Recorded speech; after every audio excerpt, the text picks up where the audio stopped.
Let's talk about something that is, I think we can all agree, one of the most maddening things in medical billing.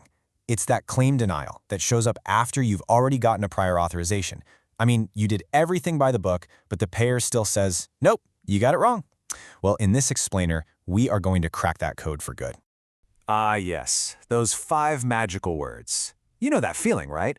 It's the moment everyone in the clinic, not to mention the patient, just lets out a huge sigh of relief. The light is green, the coast is clear, or so you think. And then this hits your desk, the explanation of benefits. It's cold, it's blunt, and it makes absolutely no sense. All that relief just vanishes, and now you're just frustrated, asking yourself, what on earth just happened here? Okay, don't worry, we're going to turn all that confusion into a really clear plan of attack. First, we'll dig into that disconnect. Then we're going to pull back the curtain on the real reason this happens. We'll sort these denials into 5 categories, show you exactly how to build a perfect little proof pack, and then, finally, help you figure out the right way to get it fixed. All right, let's get into it. You see, to solve this problem, we have to look at it a little differently. That approval you got and that claim that got denied, they're not quite what they seem. This is the million-dollar question, isn't it? Everybody asks this. You got permission, you did the work, you sent in the claim, nothing changed on your side of things. So why the denial? Well, the secret is understanding that in the payer's world, 2 totally different systems just crashed into each other. And there it is. Honestly, if you only take one thing away from this whole explainer, let it be this. The huge majority of these denials have nothing to do with clinical judgment. They happen because of a record-matching failure. It is purely a data problem. So here's the crucial piece of the puzzle. The system that gave you the thumbs up on the service and the system that cuts the check are often 2 completely separate databases. And you know what? They don't talk to each other. Your job is to make the introduction. Now this slide really breaks it down perfectly. Over on the left, you've got the prior auth system. Think of it as giving you a conditional permission slip. Yeah, this looks okay. But the claims system on the right, that's a super strict bouncer at a nightclub, and it's checking every single detail on the ID. It's looking for an exact match. They're like 2 stubborn relatives at a wedding who will not speak to each other unless you formally introduce them with the exact right names and information. And of course, this is all automated. There's no person really looking at this at first, so just resubmitting the same claim, hoping for a different result is, well, pointless. An automated rule fired once, it's going to fire again.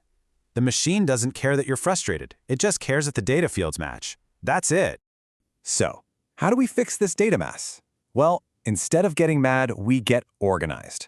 It turns out we can sort pretty much every single one of these denials into one of 5 distinct mismatch buckets. This is your diagnostic tool. You just have to ask the right questions. Was the mismatch with the member's ID or their plan? Or maybe it was the provider's information, the location? Or was it something deeper in the clinical details, like the diagnosis code or how the drug itself was billed? Nailing down the right bucket is, without a doubt, the most important first step to getting this fixed and fast.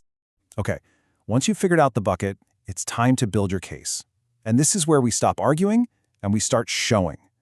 This isn't about writing some long emotional letter. It's about creating a simple, clear, and totally undeniable packet of proof. Page 1 is your foundation. It's non-negotiable. You need that original prior auth approval letter, a little snippet of the denial EOB that shows the reason codes, and a snapshot of the claim's key data fields. This one page tells the entire story. You approved this, you denied it for this reason, and here's the data to prove it.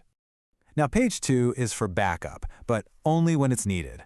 Only add these things if they directly fix the problem you identified. If it was a clinical mismatch, add the chart note. A drug billing issue, add the drug support. The goal here is to make it incredibly easy for the payer to say yes, not to bury them in paperwork.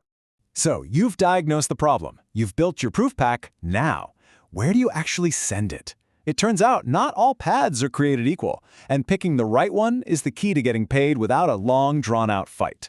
This table right here is basically your decision tree. If you found a simple typo in the data, just submit a corrected claim. Easy.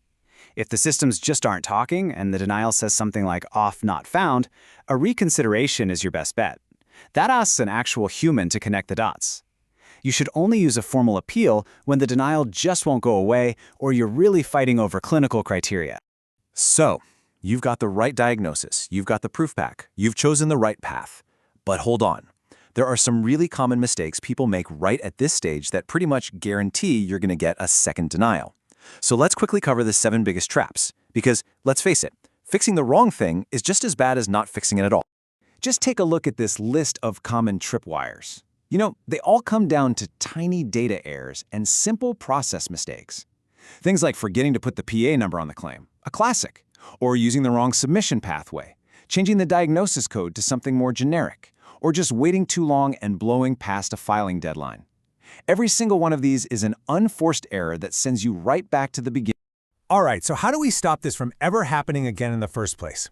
Here's something super simple you can do in the next 15 minutes. Create a preventative tool. Let's call it your PA to claim match sheet.